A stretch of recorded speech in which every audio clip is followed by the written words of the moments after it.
Yo, what's good, people? Welcome to another show, my CD collection. This is part 150.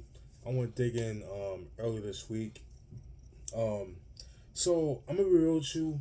I feel like um this bulk of CDs, t- at least for my standards, kind of lesser tier. But I'm happy with what I got. You know what I'm saying? Let's put it out there. But the next one I do, it's gonna blow your heads up. So, but I decided to get the. This is like the appetizer, and then the next one I'm gonna do is it's gonna be like the worth the wait. Let's put it like that. Plus, I got some CDs that I'm still waiting in the mail to come in the mail, and then keep collecting. All right. Without further ado, oh, and before I start, man, you guys, some of y'all know that I live in South Florida, and man, I went to three different record stores, not in I'm not gonna say where, but it's like I don't know what the fuck is up with South Florida's record stores. Um, they just like when it comes to hip hop, especially when it comes to CDs, they're like mad scarce, bro. Like it's to the point they don't even have their own section as far as like for the used section. I wish they would have like a section of just hip hop where you can mix up with the new and the used joints, like they how they used to do back in the day. But nowadays, like it's like they don't even have their own section. Like they'll just have like the CDs like mixed up in with a whole bunch of genres. Like this shit is whack, yo. I don't like that shit. And I know that's been like a thing down here in Florida, at least in South Florida, and I could say. But that's enough of my rant. I know some of you guys could kind of relate. All right, without further ado, now let's get into the CDs that I got this week. All right, first up, we got Cobra, aka Mad Cobra, with a Step Aside. This was released in 1992. This one came out before his Hard to Wet, Easy to Dry album that came out the same year. That's been a big thing with dancehall artists. They'll put like mad albums out like the same year. You know what I'm saying? And it's just like it's hard to tell what's an official album and what's this and that and the third is like that kind of thing. Um, but yeah, dope joints. I mean, there's no like notable singles, but it's just so dope shit right here. You got joints like Mr. Wicked in Bed, Flesh Dagger. I mean, you guys should know what that is. I mean, that's come on. Fluff Second Mix, First Prize, First Prize, excuse me, Man Can't Done, and Rhythms of the Night. Those are the standout tracks for me. Yeah, pretty good stuff right here. Yeah, this is like a little bit more underground compared to like It's Hard to Wet, Easy to Dry. That seems to be like his more like I guess it's his standout like his breakthrough album is like what got people introduced to the American world or like worldwide. You know what I'm saying? Because people know about the song Flex and that kind of thing. But he dropped a bunch of albums after that, but then he's just kind of faded to obscurity. Now in the dancehall side of things, people know Cobra, but like in the American side of things, like the people just know him for that song Flex. So yeah, that was a big song back in '92, even to this day. But yeah, Cobra, Step Aside, released in 1992. All right, next album, we're gonna go to the Bay Area. We will go with Toni with their album Sons of Soul. This is released in 1993. This is a very good album right here. This is a classic. This is considered to be like the best selling album. Known for singles like If I Had No Loot, Anniversary. Everybody fucking knows that song, Anniversary. Like that song was everywhere in the 90s. Like it got to a point I got kind of burnt out from it. But when it's like one of those things, like when I hear it now, it sounds good. So, getting back to the singles, Anniversary, like I said before, Lay Your Head Down on My Pillow, that was pretty good. Leaving and Slow Wine, those are the singles of the album. Standout tracks for me, I'm going to go with If I Had No Loot, What Goes Around Comes Around, Leaving, Slow Wine, um, Lay Your Head on My Pillow, I Couldn't Keep It to Myself, Tony's in the Wrong Key, excuse me, Anniversary. Those are pretty much like the standout tracks for me. But yeah, pretty good album. Like I said, the standout. This is like their best selling album. Their breakthrough album is considered to be the revival album with "It Never Rains in Southern California." Everybody knows that song. I love that song. I can never get tired of that song. But yeah, Tone. Um, yeah, released in 1919. And recipes Dwayne Wiggins, man. It's just that was just like so. Um, that was so like unexpected. Like what the fuck? Like it was young too, man. Like the fuck, man. Like Dwayne Wiggins passing away. Like that's crazy, man. Like crazy, man. Very talented brother right here, man. And then this album, like, what's crazy is like they started, they started working like with samplers like SP1200s, MPC60s, and then like, Ali Shaheed Muhammad. He had like his input on some of the songs and the mixing and that kind of thing. So some little tidbit right there. So for those that didn't know about that, but yeah, Tone, Sons of Soul, released in 1993. Recipes Dwayne Wiggins. All right, next up, we got CC Peniston with Thought You Knew, released in 1994. This is our second album. I do have a first album, Finally. That was a pretty good album right there. Known for the singles I'm in the Mood, I'm Not Over You, Hit by Love, and keep giving me your love. Pretty good album. I kind of like this album a little bit better over the Finally album. The Finally album was dope, but this album I think it had a little bit more versatility. Because in this album she tried to go for the more R&B side of things. She still had like a dance, like her house R&B, like that dance R&B that she's known for, like the Crystal Waters, like that type of shit. But she didn't want to be pigeonholed, so she tried to go try to mix it up. But the thing with this album is that it didn't really. I don't think it didn't do very well. It had mixed reviews, but I thought this shit was dope, man. You got songs like Searching, I'm in the Mood, Hit by Love, Whoever It Is, For My Heart, I'm Not Over You. The whole album is dope, man. I mean, I could name all the songs. I mean, I love this album. This album is really fucking dope, man. Sometimes you can't really listen to reviews. It's just like one of those things that you have to kind of listen to yourself, listen for yourself. And that's a great thing about the '90s, man. Like, to me, like, I've always felt like the '90s was like, I would say like the '70s and the '90s was like the Renaissance era when it came to music for me personally. You know what I'm saying? Even the '80s, but I would say the '90s for sure. I feel like the '90s is like one of that era that's like some of the most creative musicians you would hear of any genre, in my personal opinion. But yeah, Thought You Knew by CC Peniston, released in 1994. Very underrated album, in my opinion. I know most people know her for Finally, with the Keep On Walking and all that shit. I love that song, but this song was just as good, in my opinion. A lot better, in my opinion. So, all right, next up. Oh man, we got Adina Howard with Do You Want to Ride, released in 1995.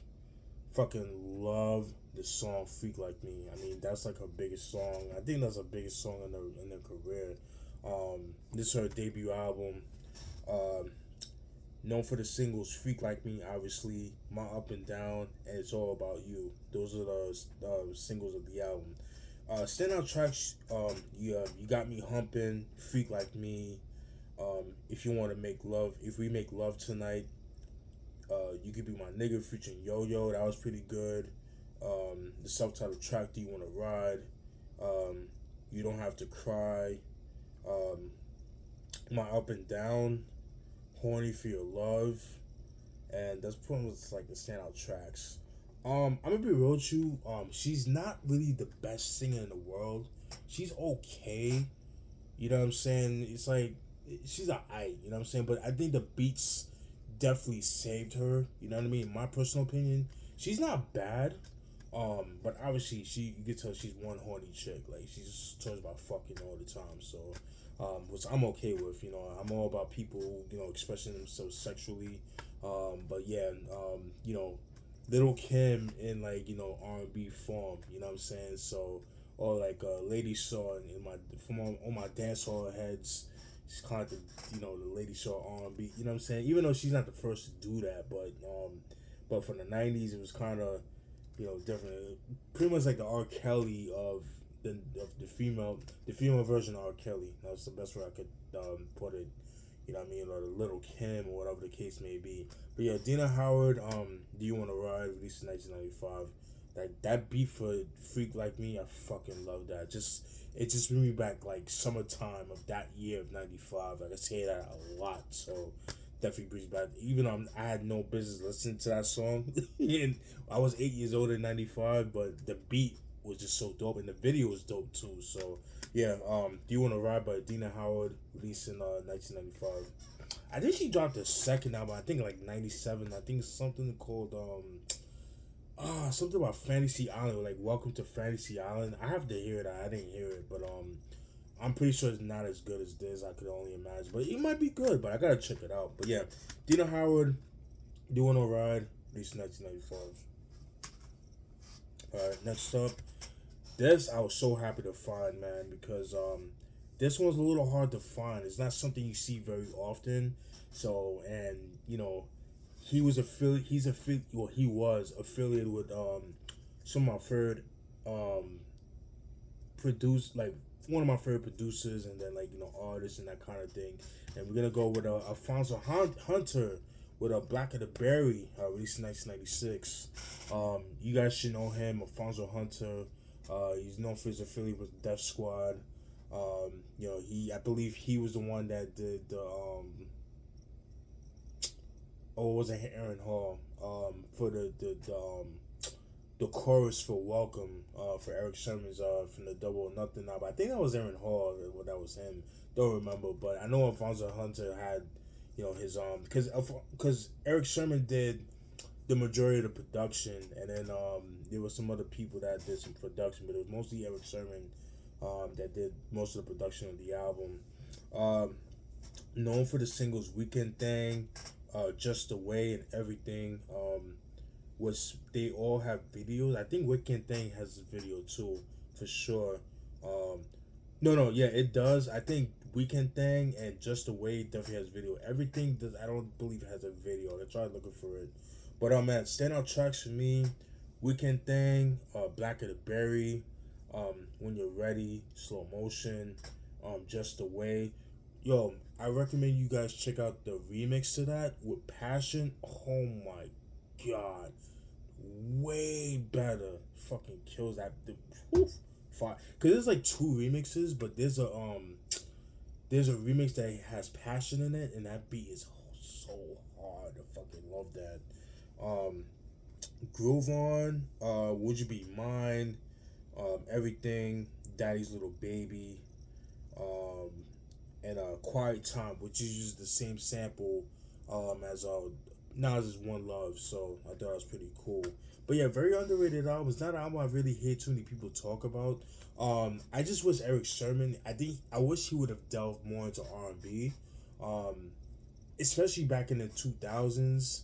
You know what I mean? It would have been dope. You know what I'm saying? And he had Dave Hollister too, which I believe he's on this album too. He made a feature. I forgot what song, but Dave Hollister, he was another one that was affiliated with Def Squad, and that was his thing, man. Eric Sermon, he had potential, but he just focused more on hip hop. But I think if he especially when like the late '90s going into the 2000s, I think he would have I think he would have been a successful R&B producer in the 2000s, but he's just kind of, he dropped the ball with that one, in my personal opinion. He had so much potential. I mean, he had Cy Smith, and it's like, shit like that. But yeah, Alfonso Hunter, Blacka the Berry, released in 1996. Very dope album. Let's swig the water.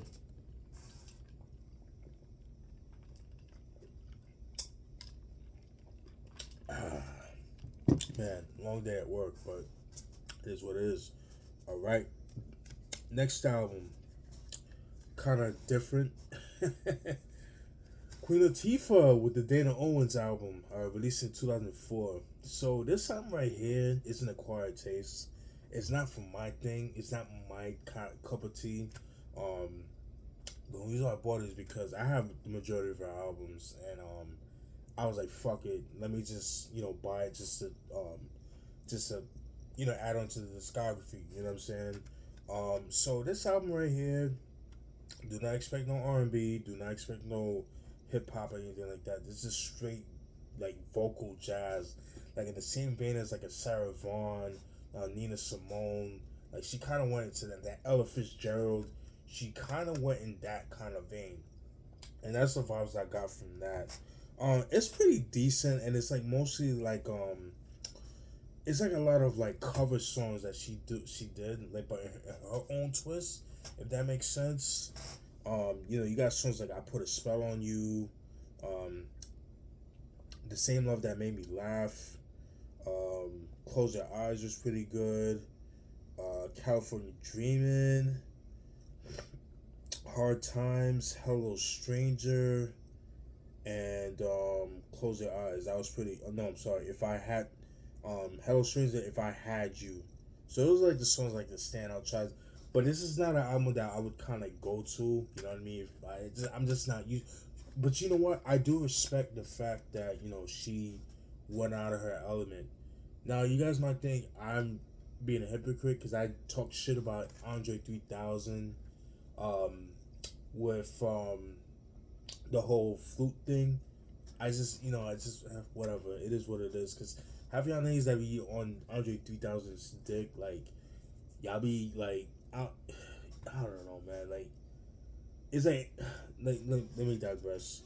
Anyways, my only thing is I kind of wish that she would just not use Queen Latifah, and she would just use her government name, especially with this kind of music because Queen Latifah is more prone to hip hop and R&B.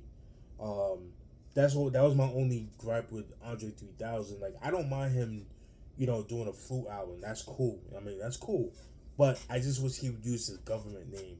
I think it would fare better. I just wish artists, if you're gonna do a different type of music, change like at least change your stage name, or at least let people know, okay, it's not gonna be hip hop, that. Nah, like that kind of thing. So that's my only gripe. But other than that, Queen Latifah, the Dana Owens album, released in 2004, and then we got the follow up album, Trav'lin Light, that came out 2007. This one's a little bit better, but not so much. I mean, again, I'm not really big into that kind of music. But then you got songs like Georgia Rose, Quiet Nights of Quiet Stars, which is like a cover song. I believe that's a Stan Getz cover or whatever the case may be. Traveling Light, I'm Not in Love, um, What Has Love Joined Together, and Going Away. Those are like the standout tracks that I like from this album. But again, it's not an album that I would like go to. Like it's not my go to. If I want to listen to Queen Latifah, I'd rather just listen to hip hop albums respectfully.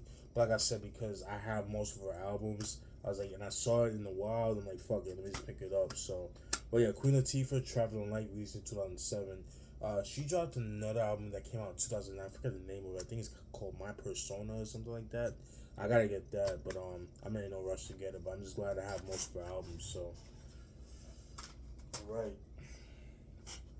Next up, you got Salt and Pepper, with their third album, Black's Magic, released in 1990.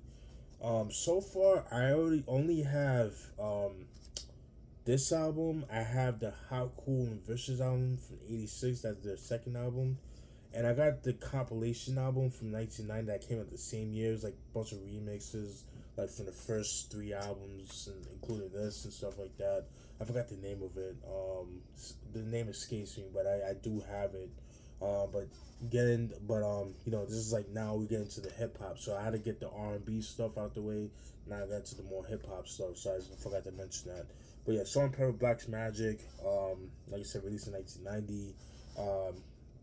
Known for the singles Expression, Independent, Do You Want Me, Let's Talk About Sex, and I believe that would, and You Showed Me. Those are the singles of the album. A lot of singles, man, and that's one thing too. Back then, people were known to throw singles after singles and after singles, and then the album. Like usually, like people would throw like three singles, and then it would be the album after that. Sometimes like and that's the difference back then, because back then, singles would last long. You know what I mean? And then they would wait like another 6 months or 7 months, and then they'll drop the next single, and then they'll drop the third single, or they'll after the second single, they'll drop the album, and then they'll drop another single. But music back then was digested differently. People get spoiled with the whole DSPs and all that, and nah, I'm good on that, man. But yeah, getting back to this album, standout tracks for me, I'm about to go with Doper Than Dope, Swift, Black's Magic. Let's Talk About Sex. That song was everywhere on the radio. Oh my god. Live and Let Die, Independent. Those are like the standout tracks. For me, in my opinion, this is not their best album. It's not their strongest album. It's a pretty good album, but it's not like I feel like some of the production was kind of lackluster. You know what I mean? In my personal opinion. I know some people might disagree. I'm more of a fan of their Very Necessary album, which I thought I had, but I don't. I definitely need to get my hands on that. It's pretty easy. It's like one of those things, like when I go to like a thrift store or like a record store or whatever the case may be, I'll be able to find it like with no problem. So I'll probably get it like next time I'm out in the wild, because usually what I do is like I'll go on my YouTube channel, I'll type in a certain artist's name, and that could kind of tell me if I have the album or not. So, but yeah, Black's Magic by Salt and Pepper, released in 1990. I could see this being like one of the most underrated albums, but yeah, I definitely need to get, like I said, Very Necessary. I need to get Assault on the Deadly Pepper. I need to get my hands on that. And then they had dropped an album back in like 97. But that might be a little hard to find, but I have to get my hands on those at some point. But yeah, Black's Magic by Salt and Pepper, 1990. Definitely a dopey in hip hop. Alright, next up we got another album from 1990, and we got Too Deep with Honey That's Showbiz. That was released in 1990. So Too Deep consists of two members, Jay Supreme and On Time. So Jay Supreme, for all my Queensbridge, they're from Queensbridge, by the way, just have to throw it out there. You guys might be familiar, if you're really big into hip hop from Queensbridge specifically, that name should ring a bell. But for those who don't know who Jay Supreme is, Jay Supreme, like he got his start off with Too Deep. And then right after, because they only dropped one album, and after that he joined forces with DJ Hot Day. DJ Hot Day, that's another dope producer that is super underrated. I rarely hear people talk about that. He was known for the blend tapes and stuff like that. So him and Jay Supreme got together, and it became the Dream Team. And since then, like, and that was like in the mid 90s, like 95, 96. And Jay Supreme, he got into the whole production, and he was doing production on here too. But his stuff was like a lot more darker compared to the stuff on here. He's worked with Cormega, he's worked with Capone Noriega, he's worked with Nas. I think he worked with Black Poet as well. That kind of thing. So forth and so forth. You just have to look him up. But shout out to Jay Supreme, dope producer, very underrated. I rarely hear people talk about them. But now, getting back into this album, this was released on the Cultural Records, and when I saw that, I grabbed that immediately. Reason being is because Cultural Records, like their catalog is really hard to find, especially in the wild. I mean, it depends where you're at too. And they tend to be a little more expensive, very expensive. So there's some stuff I'm still trying to get my hands on, like some of the MC Shan albums, like his early stuff, really hard to come by, very expensive. I'm still trying to get Granddaddy. I use Smooth Assassin. I dropped the ball on those because there was a couple of times I sold them for a good price. I just never got around to it. That's bad on me. So definitely the next one I see for a good price. I'm definitely scooping that up. This stuff is like really hard to find.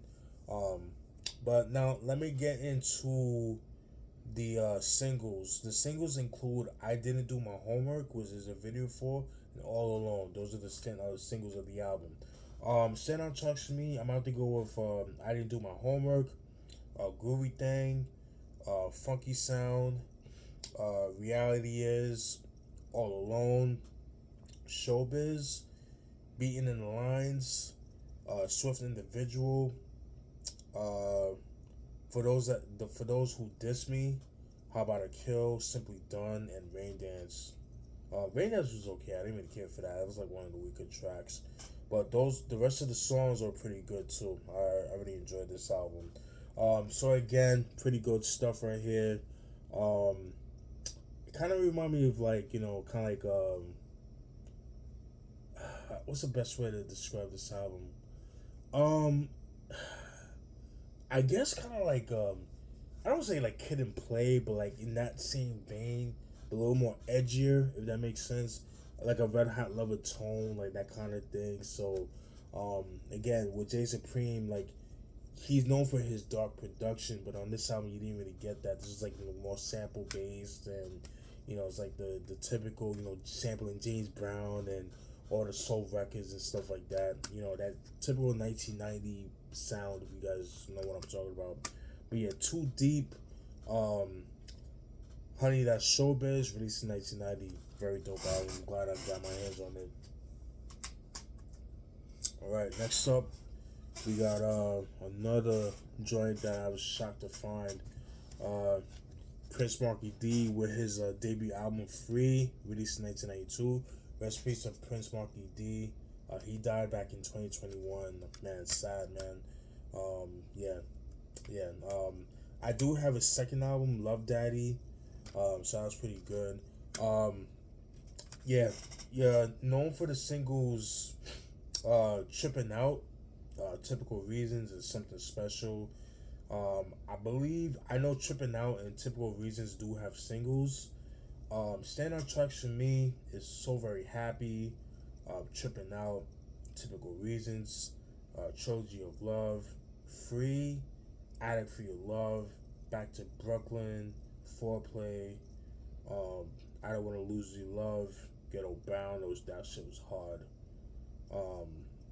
Yeah, I mean the whole album's dope, man. I really enjoyed this album.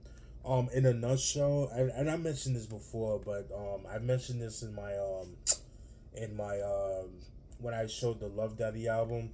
He kind of reminds me of Heavy D a lot. Yeah, his whole stage is definitely like heavy. He definitely took a page of the Heavy D book. But here's the difference. This man right here makes his own beats. Him and Mark Rooney, Corey Rooney, I think it was Mark Rooney. Let me see. Yeah, Mark C. Rooney. Yep, I was right. So Mark Rooney, they did the production, and he also worked with the likes of Mary J. Blige, especially the what's the 411. Like that's his sound on this album, on that album. Excuse me. He's worked with a lot of people, so yeah, his contribution to hip hop, especially in R&B, does not get talked about a lot, and it needs to get talked about. So that was the 411 album. If you like that album, this man is responsible for that sound. So just had to throw it out there. Really dope album. Once again, rest in peace to Prince Markie D. As I mentioned before, he used to live down in Miami. It's about an hour and a half away from me, or an hour, depending on what part of Miami. He used to be a radio personality, kind of the likes of like DJ Envy with the Breakfast Club. I think he worked at 102.3 The Beat at one point. Then he went to 99 Jam. So 102.3 The Beat it's kind of like the Power 105, like how they have it in New York. And then 99 Jams would be like the Hot 97 and that kind of thing. So he worked at both stations. So, and then he passed away. But yeah, Prince Markie D, Free, released in 1992. Dope album right here. Alright, next up, this is another one I was not expecting to find, but I'm glad I got my hands on it. Let me get a swig of water.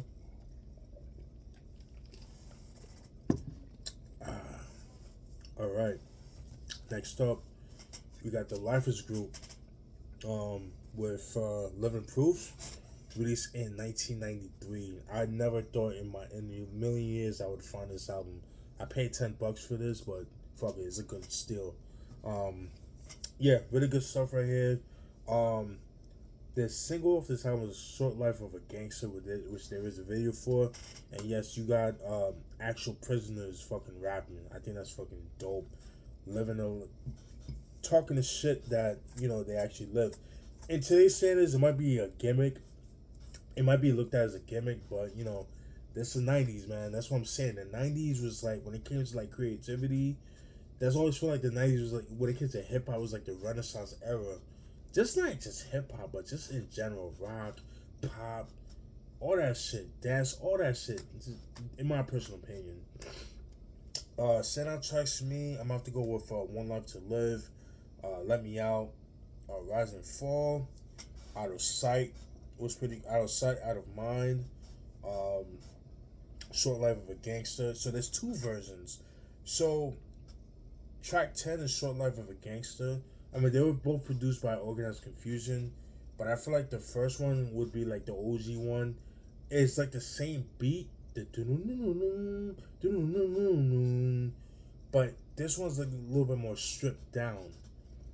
That was cool. And then you got Back in the Days, and then Jack You Back. Pause. Pause on that. And Short Life of a Gangster, Organized Confusion mix. So that's the video version, and that's the one I like better in my personal opinion. But yeah, this is a bit of a rare joint, but I'm glad I found it. I was shocked to find it. Got it for $10. So yeah, so Lifers Group, Living Proof, released in 1993. All right, next up, we got like 4 more left. We got Without Reservation, Are You Ready for War? This was released in 1994. This was a blind buy because I didn't know who these cats were. But what I didn't know, they're from Oakland, for one thing. But what's trippy about this whole thing, they're Native Americans. Native Americans, man. Spitting gangster shit right here, man. This shit is fucking dope. This shit, whew. This shit just goes hard right here, man. Yeah, really good stuff. Like I said, it's a blind buy. But yeah, I mean, you can see right here. Yeah, and they're from Oakland. It's crazy, man. Standout tracks for me, To the Sellouts, that was pretty cool. Born at 18, that was cool. Guilty Till Proven Innocent. Red, White, and Blue. Time for Some Action. Mascot, that was pretty good. Are You Ready for War? The self-titled track, and the skin I'm in. Yeah, the production on here is fucking dope, man. I was kind of shocked, not gonna hold that. That's one thing too I like, man. I like about digging, because I wouldn't be able to find this shit on eBay. I mean, I could, but I would like, that's the one thing too. But the advantage about buying CDs, like going digging, is that you'll never know what to find, because if I was on eBay, I would have skipped over this. You know what I'm saying? But that's why I'm glad I still go digging, because like you'll never know what you'll find in the wild. Whereas like eBay and Discogs, it kind of gets us like spoiled and shit like that, you know. But yeah, Without Reservation, Are You Ready for War? Released in 1994. Anyway, they're from Oakland, California, so Bay Area shit. That's fucking crazy. All right. Now next up, we got Criss Cross with their Remixed, The Best of Criss Cross. Remix, 1992, 94, 96. Released in 1996. It's a pretty dope compilation album. It's self-explanatory. It's pretty much, like the singles that they dropped from their first three albums. Totally Crossed Out, The Bomb, and the Young, Rich and Dangerous album, I think it's called. The Young and Dangerous, that came out in '96. Um, Pretty much like the singles from like the best song, not the best songs, but like the more popular songs from those albums. And they did remixes and stuff like that. That was like on B-sides and that kind of thing. And it's actually pretty good, man, believe it or not. You got the Jump Supercat Disort mix. That was pretty cool. The Warm It Up Dupree's mix. That was pretty dope. The Way of Rhyme. That was like that shit goes hard. Um, what else was dope? The Bomb. The remix. The Explosive mix. That was pretty good. I'm Real. Butcher mix. Tonight's the Night. Criss Cross Redman remix. Live and Die for Hip Hop, the DJ Clark Kent mix, recipes to him. Yeah, those are the standout tracks, man. And what's crazy is that that's the thing I love about the '90s. When it came to remixes, they did sometimes it would be like the beat would be the same, but they would change the lyrics, and they would add a different artist, or they would completely change the beat and they change the lyrics, or they'll keep the lyrics but change the beat. It's either or, you know what I'm saying? Or they'll do like alternate lyrics and stuff like that. And I think this album does a great job of that, you know what I'm saying? It just feels like a whole new, it doesn't feel like a compilation. It kind of gels through. So, but really good. I forgot who died. I think it was the light skinned one the dark, Chris Kelly. I think that was the one that died. I could be wrong. I know somebody will correct me on that. But yeah, Criss Cross, the best of Criss Cross, remixed, 92, 94, 96, released in 1996. Dope stuff. Alright, and we got two more to go through. Man, this album I was not expecting to find, but I found it. I thought it was pretty cool. Icons with Street Money, released in 2000. Icons, they're from Miami. If you guys are age, I'm 38, so when this album came out in 2000, I was 13 years old, so that was 8th grade for me. So back in 2000, you know, when I used to watch Rap City, they used to have a song called Get Crunked Up, Get Crunked Up, but the real versions were Get Fucked Up, Get Fucked Up, Get Fucked Up, Get Fucked Up. So, but the video version is called Get Crunked Up. And actually, that was my introduction to the word crunk, because I didn't hear about crunk before that, you know what I'm saying? So that was my introduction to that word crunk. So, yeah, so that tells you right there, you know, at least for me. Obviously, you know, you had the likes of, you know, 3-6 Mafia using that, but I wasn't listening to 3-6 Mafia then, so I wouldn't know of that. But these are the guys that, you know, I first heard of the word crunk, so I just had to throw it out there. Yeah, pretty good album, pretty decent, you know what I mean? Sound wise,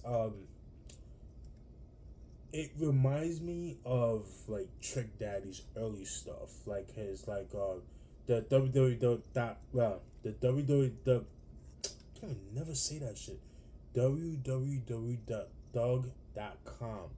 That album, the Book of Thugs, Chapter AK-47, that shit, and the Thug Holiday album. The Thugs Are, yeah, I think it's the Thugs Are Us, that came out in 2001. Production kind of remind me of those three albums particularly.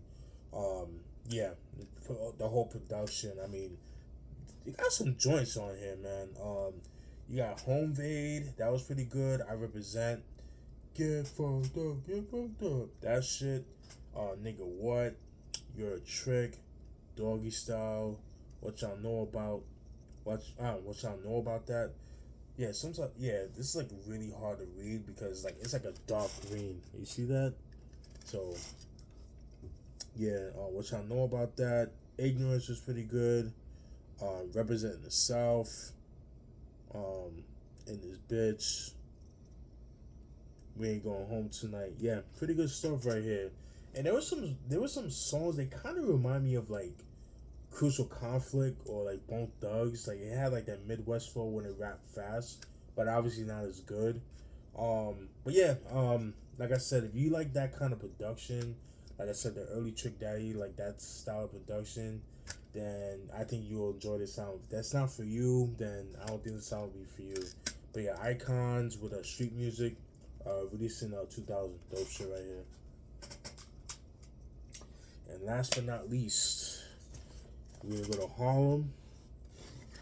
We got Jim Jones with Pray for Rain, released in 2009. Yeah, this album was pretty big when it came out in 2009. I remember this was like all over. This is like MOB era, Bird Gang era, Jim Jones. You know, this is like right after like, you know, him and Max B had a falling out and that kind of thing. Known for the singles Pop Champagne, Na Na Na Na. I hate it. I mean, the beat was dope. I just didn't like the hook. The hook was like mad annoying. Um, yeah, yeah. I think those are like the only singles of the album. That Blow the Bank, and I believe that was it. I think those are like the only singles of the. Oh, I think Precious was a single, and I think Frenemies as well. Standout tracks to me, I'm gonna have to go with the intro. That was pretty cool. Let It Out, How to Be a Boss. That was dope with Ludacris and No. Frenemies, that shit goes hard. Pop Off. Pop Champagne. I know, I like that song. That shit is mad catchy. Like you play that in your car, and that shit bumps. And that's pretty much it, man. It was a really good album. Really enjoyed that. Underrated in my opinion. Alright, and that's pretty much it, guys. That's all I got. Just wanted to put that out there. Definitely stay tuned for more album reviews, CD collection videos. Definitely be putting some work. So definitely stay tuned. Hope y'all enjoyed it. Peace!